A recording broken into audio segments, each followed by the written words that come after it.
Culture can be defined as all the ways of life, including arts, beliefs, and institutions of a population that are passed down from generation to generation. As such, it includes codes of manners, dress, language, religion, rituals, art, norms of behavior such as law and morality, and system of beliefs. Education, perception, thoughts, and expression of sexual practice varies widely in different countries, cultures, and religions. Sexuality is often tied to morals and personal values. Whether a person sees sexuality as natural versus sacred may determine how they interpret and behave sexually and how they relate to education. Under a natural framework, sexuality is a factor of the human experience, equal to any other bodily function, and should be taught with the same emphasis due to its possible positive consequences on general health and quality of life. When seen as a sacred function, sexuality is treated differently from the education of other aspects of bodily function, and it is often seen as a taboo, or it is limited to reproductive purposes. All cultures have mutually shared conceptions, norms, and rules about human sexuality.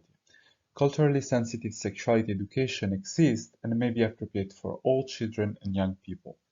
Depending on culture and each family traditions, issues related to sexuality may be something that individuals may decide for themselves or a matter that the family or the community makes decisions.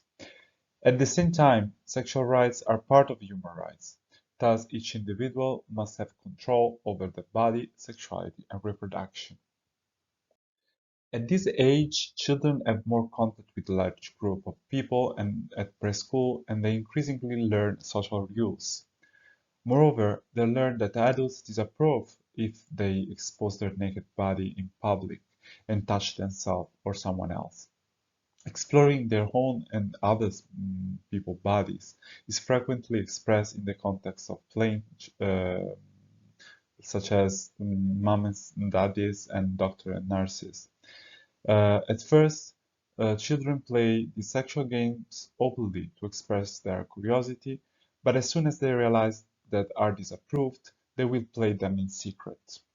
The curiosity towards the body is still there, but they internalize some moral beliefs and social rules and start to cope with them.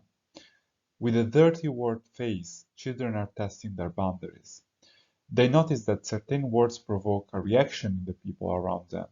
This is exciting and fun, so they repeat the words to have a reaction by adults, to gain attention, and at the same time, they realize that those words represent a taboo. A respectful and curious attitude towards sexuality can help healthcare providers, teachers, and caregivers to create a safe and open space for honest conversation. Additionally, taking the time to understand cultural and religious beliefs can help providers understand why people have certain beliefs about sexual functioning, development, and sex education. Caregivers, teachers, and healthcare providers have the unique opportunity to discuss differences in beliefs, gently correct dysfunctional needs, and/or adding factual background to existing beliefs in order to empower children in their development to fully manage their personal health. This type of education can help address larger issues related to inequity in healthcare decision-making, sexual-based mistreatment, and lack of access to hygiene products. Communication across cultures can be challenging, but nevertheless vital to navigate. Discussing sensitive or taboo topics may awake the tension and discomfort early in the conversation, especially for adults more than for children. A suggestion is to ask more than answer. Listen to children's beliefs and needs rather than strive to give explanations and finding compromises. Comprehensive sexual education programs in non-formal and community-based settings have the potential to reach out to the most vulnerable and marginalized populations of children and adolescents, especially in countries where school attendance is low and where adequate sex education is not included as part of formal education curricula. Sex education never involves teaching sex or engaging in sexual activities. Appropriate sexuality education allows children to learn to respect themselves and their bodies, as well as to protect themselves against unwanted sexual intrusion. When children are educated about sexuality in a healthy way and understand safe sexual practices, they are less likely to get sexual information from friends or inaccurate sources like porn or media. Government leaders and parents in some cultures believe that early education about sexuality will lead to earlier sexual activity. The experience is, however, that is more common in societies with more structured sexual education programs to see a delay in the first sexual intercourse and lowers rates of teenage pregnancy and STIs. In some countries, sexual education is taught extensively in schools, whether in others the subject is not allowed in schools or in other contexts. First of all, it is important that parents and teachers support children in recognizing differences, social class, ethnicity, religion, and considering them valid and positive, an occasion to grow, to learn, and to experience. Directly ask children and families about their sexual beliefs and educational needs. Break the silence. Provide a context for sexuality education that allows different racial and ethnic beliefs and values, as well as inviting this discussion of topics that have traditionally been a taboo with a sex-positive approach.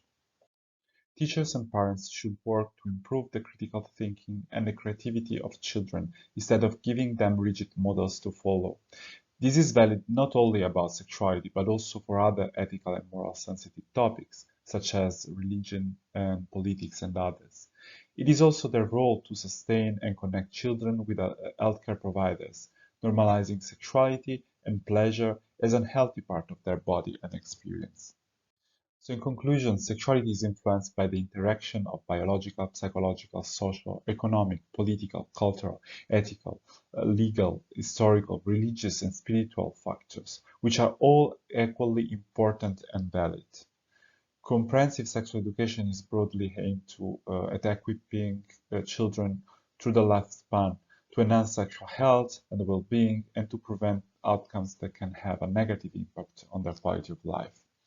In this sense, the project Children Rights Up gives teachers, parents, and children some important materials to focus on and to deepen their knowledge and the skill to prevent children's sexual abuse and support victims and families, such as the Teacher's Guide, the Children's Tales, the Teacher's Course, that is the one that you have just done, the Family's Kit, and the visuals.